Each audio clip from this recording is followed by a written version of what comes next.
السلام عليكم ورحمة الله تعالى وبركاته. وين سلام يا والله الصومالية دمانتيد وين سلام يا وحان إذن لي هاي هذا عيد وناكسن عيد بهذا أنا دماتي الحمد لله رب العالمين سيفي عم بينو دعدي سيفي عم بين عالم كله نوجا عيدني ما شاء الله. لكن dad badan oo aan ciidin baa jira, dad badan oo waxaa jira aan maxaan ku idhaahdaa ku ciiday aan micnaha ciidin oo qaracan ku ciiday oo dhibaatooyin badan la kulmay baa jira wadankii. hadda shalaydan waxaan arkayay oon maanta usoo galay inaan ana wax yar ka idhaahdo wiilka yar ee lagu qashay magaalada muqdisho oo maanta iyo shalay iyo daraadba maaragtay meeshii wiilka yar ciidiisii looga ciyaaray, reerka dhan ciidoodii looga ciyaaray, oy murugo iyo qaracan ku jiraan. waxaa dhacday in wiil yar oo soomaaliyeed oo sidaan ognahay qurbahan ka tegay awalna asagoo babyho 1 sano ka yar la yiri waa la keenay. wiil yaroo marka la yiri bal wadankaagii soo arag si aad maaragtay u barato dhaqankaaga iyo dadkaaga, inaad u aragtid inaad wadan leedahay. yaa markii halkaas la geeyey isagoo dhalinyaradiisii iyo dadkiisii iyo eheladiisii iyo wadankiisii dhex jooga, nin ku labisan dareeskii la yiri ku difaac oo ku ilaali nabadda wadanka iyo dadka iyo diinta, dareeska u xirtay oo u dhaartay inuu asagii laftigiisi intuu soo ordo oo cunug yar oo wadankiisii la keenay oo rabo inuu wadankiisii dhaqankiisii barto oo faraxsan oo dhalinyaradiisii dhexda kaga jira, gardarra cad oo geed loogu soo gabada aan lahayn inta loogu yimid si loo dilo muran lagu bilaabay. oo cunugii yaraa iska garanaynaa ilmo wadamadan ku koray muran iyo waxaas ma yaqaanaan, way iska dhaqaaqaan, xoogaa way ka socdaan, walk off bay sameeyaan. saad u dhaqaaqi kartaa anoo kula hadlaya xabad baf gacanta lagu dhuftay. subxaan allah. oo haddii aan ilaahay baa ka qabtaye hadday wadnaha kaga dhacdaba qalaf bay ahaan lahayd. hadda wax kuma noole. markii laga qabtayna intuu soo orday qoriga soorkiisii ama qoriga afkiisa midida ku dhegan ilaa iyo dhuunta ilaa iyo xudunta maxaa la dhahay gumaarka uu ku geeyey, oo ilaa hadda uu dhakhtarka ku jiro. ilaahay waxaan ka baryaynaa, rabbi raxmaan waxaan ka baryaynaa ilaahay inuu u boogadhayo oo ilaahay uu caafimaad sareecan oo deg dega siiyo. waxaan arkayay farxiyo kaba yare oo maxaan ku idhaahdaa aada uga xumaatay, aada iyo aada uga xumaatay dhibaatooyinka loo geystay wiilkaa yarkaa ee wadankiisii iyo eheladiisii loo keenay la yiri wadankaaga soo baro. oo weliba qof kalaba yeelkiisa waxaan maqli jirnay al-shadaadiin baa waxaa sameeyey, al-shadaadiin baa waxaas qarxiyey, al-shadaadiin baa dadkii tuutaha watay ee aan anagu ku carari lahayn ama qofku ku carari lahaa oo asagu isu dhigi lahaa shacabka wixii gaaraya. yaa sidii kuwii horeba sameeyeen kuwo badanoo waxaa jira shacabkooda difaaciisa dartiis isu dhigay oo ayagu dhibkii gaaray. kani intuu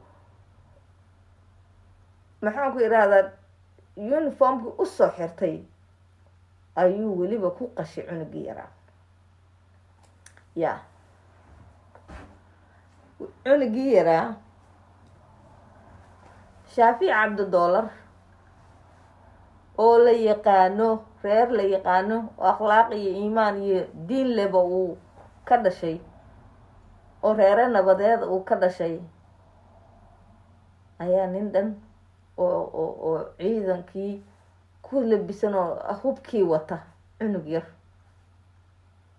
meeshuu hadduu rabo intuu qabto xiri lahaa oo xabsiga dhigi lahaa uu markaas danta uu ka leeyahay ku weydiin lahaa laakiin bartiiba wiilkii meyd ahaan baa looga qaaday. ilaahay baan dilin ma ogyahay haddana dee ma garanayno, ilaahay unbaa awoodda iskale. ilaahay waxaan uga baryaynaa inuu nabad iyo caafimaad sareecan oo degdega siiyo. waxaa kaaga daran markii la dacwooday oo la dhahay war ninkii saas busay waa la yaqaanaa, nin hebel baa u ah maxaan ku idhaahdaa boos u ah ama maxaan ku dhahaa u ah ninkii xukumay u ah. ninku ha ciidaa la yiri, ha ciido. yaa markuu ciido kadib ayaanu arrintiisa gelayna. hadda ka war goormaa nabadi dhacaysa marka walaalayaal? goormaa nabadi dhacaysa? goormaa naxariis ba la arkayaa? haddii kii wax dilay la leeyahay ha ciido ninku, markii ciiduna dhaafto baan waxaynaynaa ee ordo xaanshiyo soo qorqorta. meeshii qofkii dhibka geystay hore laga qaban lahaa, xabsiga la dhigi lahaa. goormaa xumaanta dhammaanaysaa? haddii qofkii wax geystay uu banaanka marmarayo oo lala sugayo markii uu danihiisa soo dhamaysto. anigu waxaan dhahayaa horta hal waxaan leeyahay ilaahay, horta waxaan uga baryaa waxaan leeyahay ilaahay baan u baryayaa wiilkaa yarkaa in ilaahay caafimaad sareecan oo degdega ilaahay siiyo. meelaha oo dhibku ka gaaray waa meelaha halisa, ma garanayo arrimihiisu say noqon doonaan. ilaahay subxaanahu watacaala ayaan uga baryaynaa caafimaad sareecan oo degdega. eheladiisana waxaan ka baryaynaa ilaahay inuu sabar ku siiyo oo ilaahay uu wax kheyr qabo ugu bedelo oo ilaahay dhibka iyo murugta haya uu ka dulqaado. farxiyo kaba yara waxaan leeyahay waxaa tahay geesiyad geesiyadu dhashay, waxaa tahay geesiyad geesi dhalay. adoo kale soomaalida hadday wada ahaan lahayd rag iyo dumar wax dhiba wallahi inaanan aragnayn. la-annu waxaa tahay qof dulmiga neceb, waxaa tahay qof kasoo horjeeda qof soomaaliya iyo qof kaloo ajnabiga toona in la dulmiyo. waxaa tahay qof aan aamusin markay aragto xaqdarro iyo gardarro iyo gef. haddii qof lagu gafaadan aamusin,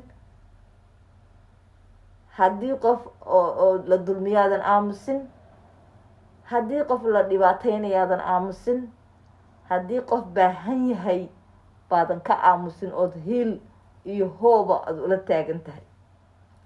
waxaa tahay geesiyad geesiyadu dhashay iyo geesina waa ku dhalay. laakiin ilaahay subxaanahu watacaala ayaa abaalkaaga oo kheyr ah ma ku marin doono. dadka aanu u baahannahay waa adoo kale, waa adoo kale. adiga iyo inta ka dhiidhidayba dhibaatada reerka loo geystay, reer dollar dhibaatooyinka loo geystay ee wiilkood yarkahaa lagu qashay magaaladiisii iyo wadankiisii. ninka qalanayaana uu yahay nin dowladda u shaqeeya, ilaa haddana banaanka marmaraya. waxaa tahay adiga intii ka dhiidhiday adigu aada ugu horeyso. waxaan idin leeyahay ilaahay subxaana watacaala abaalkiina wax wanaagsan oo kheyra oyna filaynin ilaahay ha ka dhigo. adoo kale iyo inta idinlamidkaana waan u baahannahay.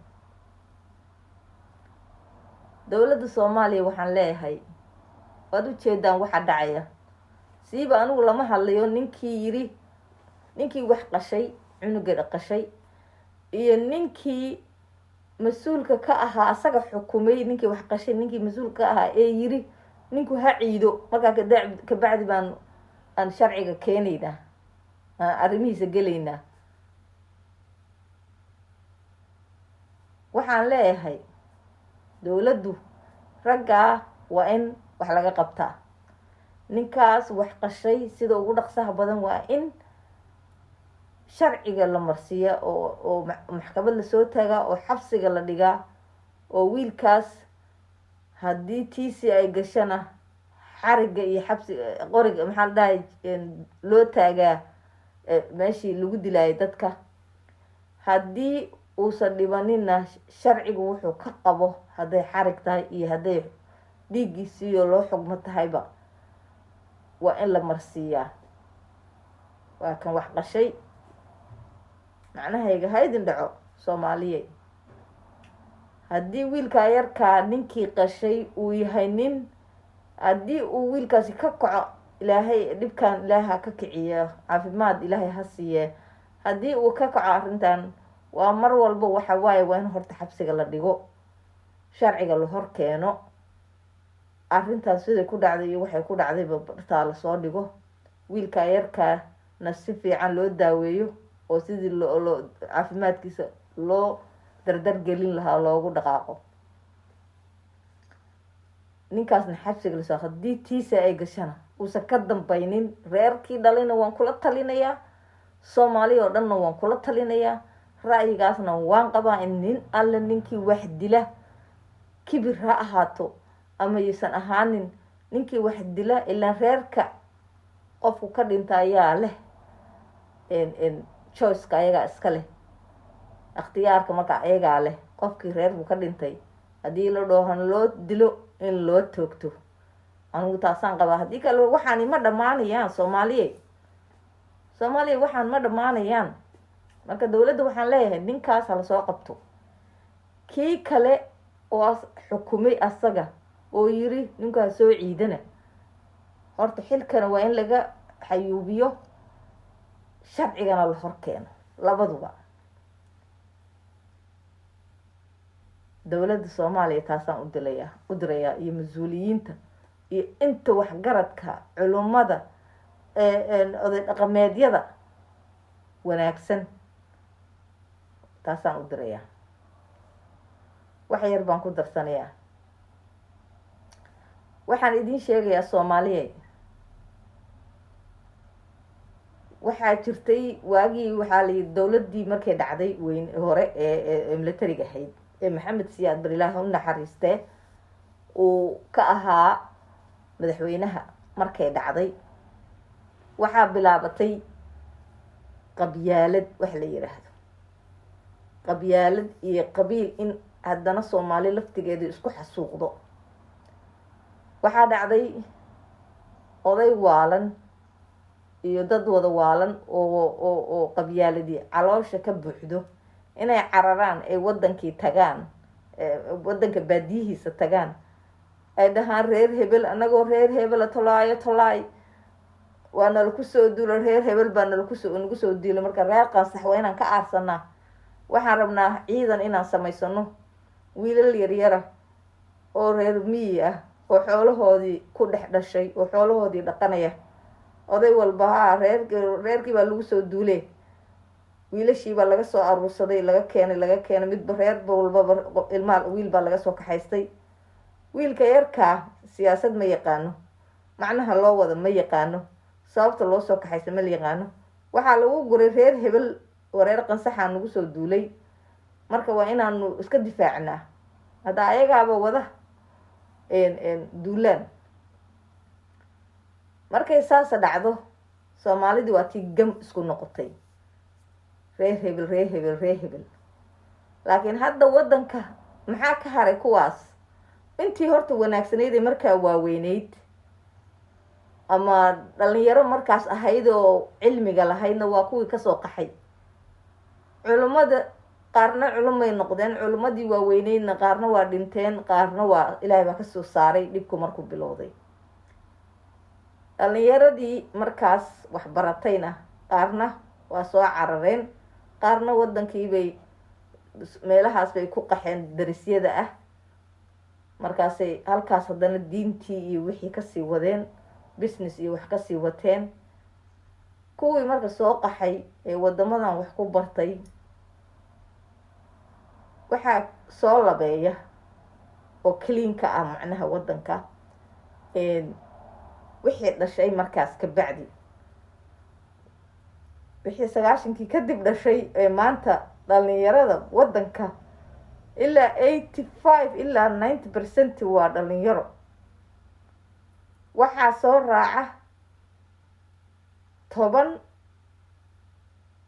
ilaa 10% ah oo culimadii ilaahay soo hadeeyay ee diinta si fiican u bartay ee diinta sii waday ee maxaan ku dhahaa qabyaalad iyo qabiil iyo qashin ka firiiga ahayd. waxaa ku xiga oo ku jira ayagana oday dhaqameedyadii oo ayaguna kuwii wanaagsanaa, kuwii qabyaaladaysnaa maahan, kuwii qabyaalada firiiga ahaa ee nabadoonadii ahaa ee la yaqaanay. intaas waxaa kasoo hara 5% baan dhihi karaa ama 3 qabqablayaal, dagaal oogayaal, jecel dagaal inuu socdo, wax walba kala furfur isku daya, dadka inay isku diraan mar walba ka mas-uul ah, qabiil iyo qashin iyo cuqdad iyo caabuq uu ka buuxo, jecel in maaragtay mar walba la ishaysto. Soomaalidu inaysan meel u dhaqaaqin raba, laakiin waxay iloobeen waddanka maanta dhalinyaraa hoggaanka u haysa.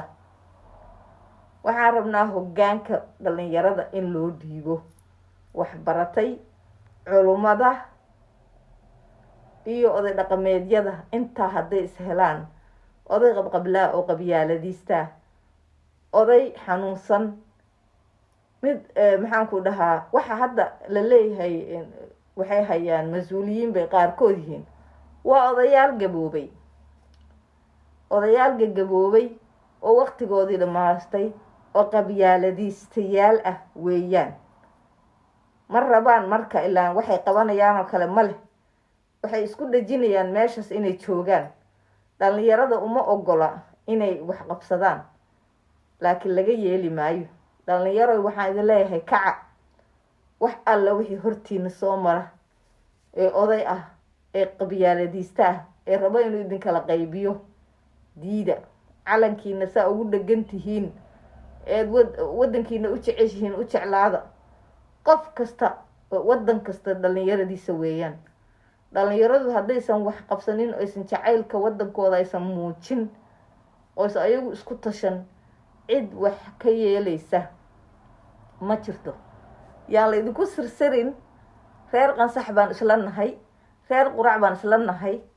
calankaas, diintaas iyo dalkaasu hana deeqo, soomaalinimadu hayna deeqdo.